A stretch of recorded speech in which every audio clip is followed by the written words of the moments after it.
Breaking news Parigi Congress MLA Rammohan Reddy సంచలన వ్యాఖ్యలు చేశారు. లగ్గచర్ల దాడి ఘటన నిందితుడు సురేష్ రీసెంట్ గా బీఆర్ఎస్ ఎమ్మెల్సీ బండ ప్రకాష్ తో ఫోన్లో మాట్లాడినట్లుగా తమకు సమాచారం ఉందని రామ్మోహన్ వ్యాఖ్యానించారు. పక్కా ప్లాన్ ప్రకారమే దాడి జరిగిందని అన్నారు.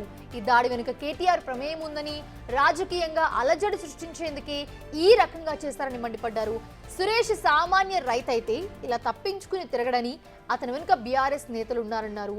త్వరలోనే సురేష్ ను పోలీసులు పట్టుకుంటారని, విచారణలో బీఆర్ఎస్ నేతల పేర్లు బయటకు వస్తాయని ఎమ్మెల్యే రామ్మోహన్ తెలిపారు.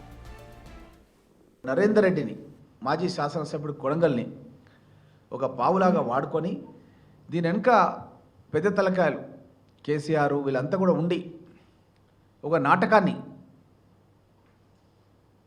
రక్తి కట్టించే విధంగా ఒక నాటకాన్ని చేసి, ఈ సురేష్ అనే వ్యక్తి అతను ఎస్టీ కాదు, యాజ్ ఇఫ్ ఎస్టీ లాగా వేషధారణ చేసిండు.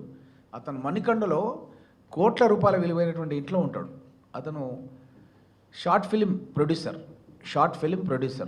పోలీసులు అతని గురించి ఇతర రాష్ట్రాలు కూడా పంపిస్తే కూడా దొరకని విధంగా దాచిపెట్టారు.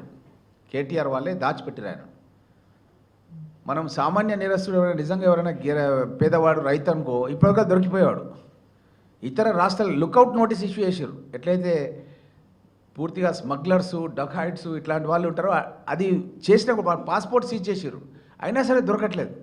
అంటే మీరు ఆలోచన చేయండి, దీని వెనుక ఈ యొక్క బీఆర్ఎస్ పార్టీ పెద్ద తలకాయలన్నీ కూడా కూర్చొని ఒక కలెక్టర్నే చంపాలనే ఉద్దేశంతోనే ప్రయత్నం చేశారు.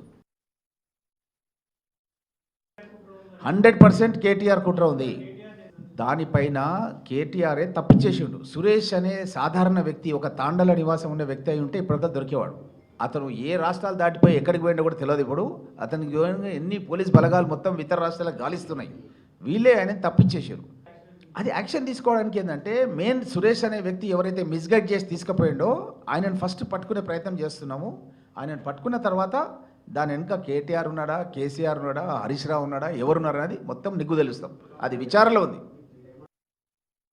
సాధారణంగా జరిగినటువంటి విషయం కాదు. అంటే వాళ్ళు ఏం చేసినారంటే వెల్ ప్లాన్డ్గా సురేష్ అనే వ్యక్తి అక్కడ వరకు తీసుకెళ్లే వరకు అతను దాడి చేసే వాళ్ళు వేరే వాళ్ళు ఇట్లా చేసేస్తూ దాడి జరుగుతున్నప్పుడు సురేష్ తప్పించేసుకున్నాడు అక్కడ నుంచి.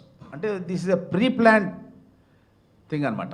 అది అదే అదే చేస్తున్నారు. వాడన్నీ ఫోన్లన్నీ చేంజ్ చేసేసిండు. ఆ ఫోన్లలో లేడు, కొత్త ఫోన్లలో మాట్లాడుతున్నట్టు.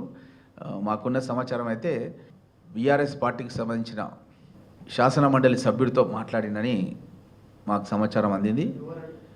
బండ ప్రకాష్ అతనికి ఫోన్ చేసి మాట్లాడినని సమాచారం అందింది. అతను వేరే ఫోన్లకి వెళ్ళి మాట్లాడుతున్నాడు, రీసెంట్గా మాట్లాడుతున్నాడు.